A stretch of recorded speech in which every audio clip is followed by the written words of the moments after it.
Well, I'm surprised by the allegations, as surprised as everyone else is. Like, I didn't make the allegations. I didn't tell people to say these things. In a shocking turn of events, music mogul Sean Diddy Combs finds himself embroiled in yet another legal battle, this time stemming from allegations related to his infamous Black Party. In particular, Netflix docuseries that you've been working on, Diddy Do It. Right. You've been saying for years that you feel you knew Diddy's character. Right. Yet you said you weren't a part of that lifestyle, you weren't going to the parties. So what makes you so absolutely sure that these kinds of allegations that we've seen against him are true? Well, I'm surprised by the allegations, as surprised as everyone else is. Like, I didn't make the allegations. I didn't tell people to say these things. It comes out, I see it in the news like everyone else. But I did feel uncomfortable with the way you would present the idea of going to these projects. To come party with me. Yeah. And then that swayed me away from it, just that alone. So you didn't realize as much stuff was coming. Like, when I seen today, it was allegations of 3 men that said he drugged them and The lawsuit, filed by LaTroya Grayson, accuses the hip-hop icon during a lavish event held in New York City back in 2006. Grayson claims she awoke in a hospital with no memory of the night, her belongings missing and evidence suggesting she may have been drugged. As the legal storm intensifies, Diddy, who is already facing multiple lawsuits and serious criminal charges, vehemently denies all allegations, asserting that these claims are nothing more than opportunistic fabrications. With a trial date looming, the stakes have never been higher for the once revered figure in the music industry. This lawsuit, this accuser here, has identified herself, and she has identified herself as LaTroya Grayson. Few things to note here. Number one, first of all, for her to come out publicly against Sean Combs, it's a big thing, right? It's a big thing, not easy to do. Second of all, I wonder again, as we've seen in other lawsuits where you have Jane and John Doe's trying to proceed anonymously in their cases against Sean Combs. This just could be another example. Well, here's another accuser who filed a lawsuit against Sean Combs, revealed her identity. You don't have enough grounds, you don't have enough reasoning for you to proceed anonymously. But also, it seems to me, because you are seeing a number of those lawsuits where the courts have said that these Jane Does have to reveal their identities, she may have said, I'm just going to skip that step. If I'm going to sue Sean Combs, I'm going to identify myself. Okay, now let's talk about the lawsuit. When she filed this lawsuit against Sean Combs, she didn't just name him as a defendant. She also named Bad Boy Entertainment, Atlantic Records, Mike Savis, who is described as an employee of Atlantic, Delta Airlines, an Oklahoma radio station called K-Jams 105.3 FM, the Roger Smith Hotel in New York, and others. And I will explain how they are all put together in this complaint. Now, the first part of this complaint kind of sets the stage, the timeline. It talks about Cassandra Ventura's lawsuit, talks about how other lawsuits came out after she filed hers, all against Sean Combs. In federal court in New York's Southern District, where Sean Diddy Combs is currently facing serious criminal charges related to sex trafficking and racketeering, a new lawsuit has emerged that has caught everyone's attention. What stands out about this case is that the plaintiff, LaTroya Grayson, has chosen to identify herself publicly, which is quite different from many other lawsuits against Diddy, where accusers have opted to remain anonymous. For instance, the ongoing lawsuit involving Jay-Z features an anonymous Jane Doe. LaTroya's decision to come forward is significant. It takes a lot of courage to speak out against someone as high profile as Diddy. This raises interesting questions about the dynamics of these cases, especially when we see other accusers choosing to stay behind the veil of anonymity. LaTroya's bold move adds another layer to the ongoing narrative surrounding Diddy and the allegations he faces. It talks about his arrest, his denial of bond, and then it says this. Plaintiff now alleges she too is one of the many victims of defendants Combs and the other defendants named herein. Plaintiff can support her allegations and has suffered extreme emotional distress impacting nearly every aspect of plaintiff's life and personal relationships. Given all the brave individuals who have come forward against defendant Combs, plaintiff is also doing the same. So who is LaTroya Grayson? Well, apparently she is a resident of Oklahoma who says that when she was 23 years old back in 2006, she was... So according to her, back in 2006, that is when K-Jams, this radio station, began promoting a contest that was sponsored by Sean Combs, Bad Boy Entertainment, and Atlantic and Delta. And the contest offered a winner of an all-expenses-paid vacation for two to New York City to attend one of the infamous Diddy white parties. Sounds like a great thing, right? And Grayson explains that she and her sibling entered this contest and her sibling won. That included apparently round-trip airfare for the winner and a guest, brought her along, a hotel room, 2 white party tickets, the whole shebang. But Grayson says this wasn't a typical white party. Rather, it turned out to be a promotional party. And also, she says it was really strange because the date was rescheduled without any kind of warning or explanation. And it was also changed from a white party to a black party. So, okay, so now you're seeing kind of difference in how it was being marketed to what the actual... But when asked about his relationship with Meek Mill, Diddy avoids giving a straight answer, saying, "I can't tell you that." It's strange, right? If there was nothing to hide, why couldn't he just say yes or no? Perhaps he was too sure there was something to hide. Diddy isn't just a music mogul. He's a power player with influence that extends far beyond the music industry. He's been known to wield power in ways that blur the lines of mentorship and manipulation. Don't forget it took him 3 decades to pay his artist royalties, but he settled Cassie's lawsuit in just 24 hours. Sounds guilty, doesn't it? And then there are his infamous parties, a world where allegiances are brokered and the price of entry could cost more than just to 2014, when Diddy threw an ostentatious party in a Parisian palace for Meek Mill's 27th birthday. On the surface, it looked like a magnanimous gesture, a hip-hop king celebrating his protege. But it begs the question, why was Diddy hosting such a lavish bash, renting a venue for a whopping $25,000 for 24 hours for Meek, an artist not even directly under his label? Was it generosity, or was there a deeper strategy at play? The whispers and rumors that followed suggest the latter, making us wonder what strings might have been attached to that gilded celebration. It seemed like just another over-the-top celebration, but the aftermath? Oh, it was messy, literally and figuratively. According to leaked reports from the property manager, the party left behind broken bottles, used protection, and even razor blades. And let's not forget those mysterious smoke detectors Diddy insisted on installing.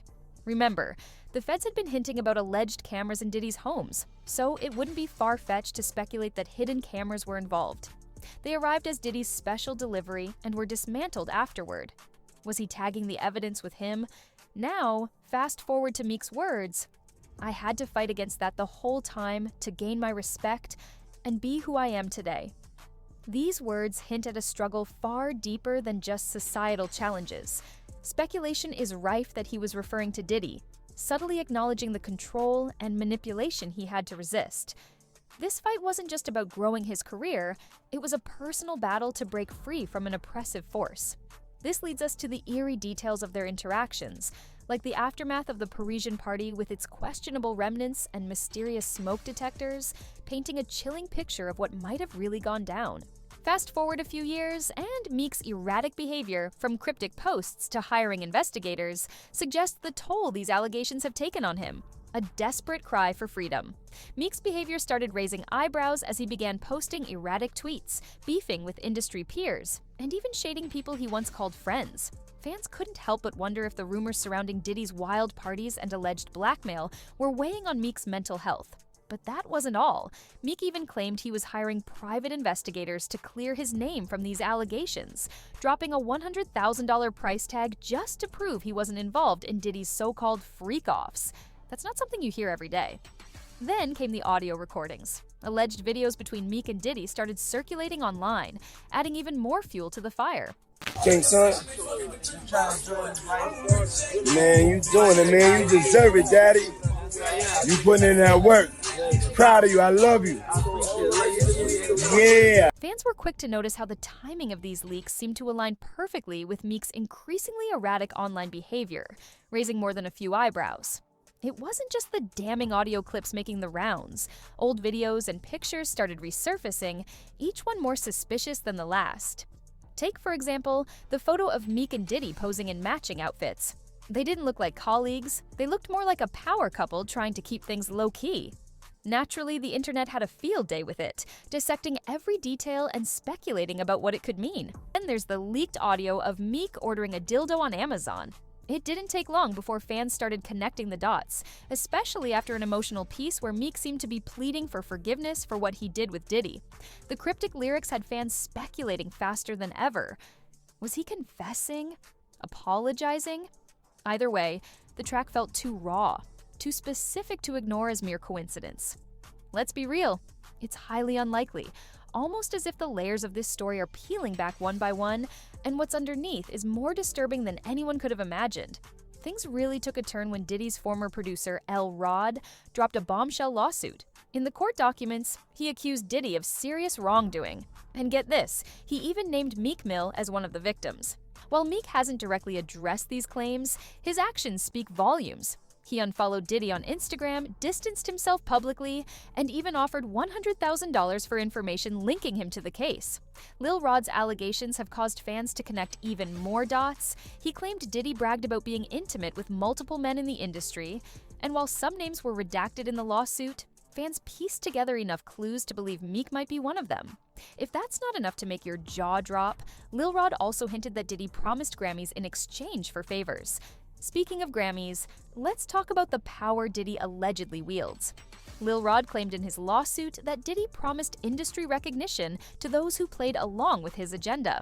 For Meek, the promise of a Grammy was dangled like a carrot. While there's no hard evidence that Meek agreed to any such deal, the very notion raises eyebrows about how deep these power dynamics run. What makes this even spookier is Diddy's infamous control over live TV. Remember the BET Awards incident when Diddy refused to let the show cut to commercial? If he can pull strings like that on live television, what else is he capable of behind the scenes?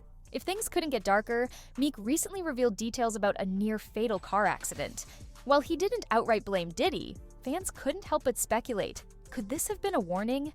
Meek has been vocal about feeling targeted, especially with all the allegations swirling around, and with Diddy's history of alleged intimidation tactics, nothing seems off the table. But what's worse, Diddy's son's reaction to Meek Mill's revelations? Well, it added another layer to the drama. When Meek's candid post stirred speculation, Justin Combs chimed in with a cryptic response using a facepalm emoji and a simple SMH. Meanwhile, Justin's possessive tone is sparking questions about his perceived authority over Meek. Could this entitlement stem from the unsettling allegations of their relationship or something deeper? What's clear is that Meek needs help. His near-death experience, cryptic posts, and erratic behavior suggest a man unraveling under immense pressure. All of this drama seems to have taken a massive toll on Meek's mental health. Meek has admitted to feeling isolated and betrayed by someone he once looked up to. In a recent tweet, he even called out the media for pushing what he called a bad campaign against him. Offering $100,000 for an investigative team to clear his name isn't just a PR move. It's a desperate attempt to regain control of his narrative.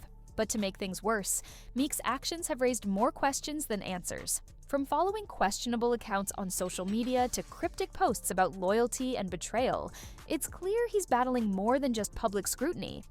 In one emotional revelation, Meek addressed how these rumors were impacting his family, sharing that his 12-year-old son was confused by the allegations. "People saying his dad is gay is sick," he stated, exposing the deeply personal fallout. Meek Mill's story isn't just about celebrity gossip, it's a cautionary tale about the dark side of fame and power in the music industry. As more allegations come to light, one thing is clear: Meek is fighting for his reputation, his peace, and maybe even his life. What do you think about all this? Is Meek finally breaking free from the industry's toxic grip, or is this just the beginning of a much bigger battle? Diddy's name has been surfacing more frequently than the so-called classy hip-hop mogul would like. With a decades-old rumor resurfacing and lawsuits being filed, the drama around him is unfolding in ways that are more explosive than anything we've seen before. This situation is turning out to be messier than the antics of Blueface and his crew. No shade intended. As we try to make sense of the situation, we must keep an eye on all the clues that are starting to surface.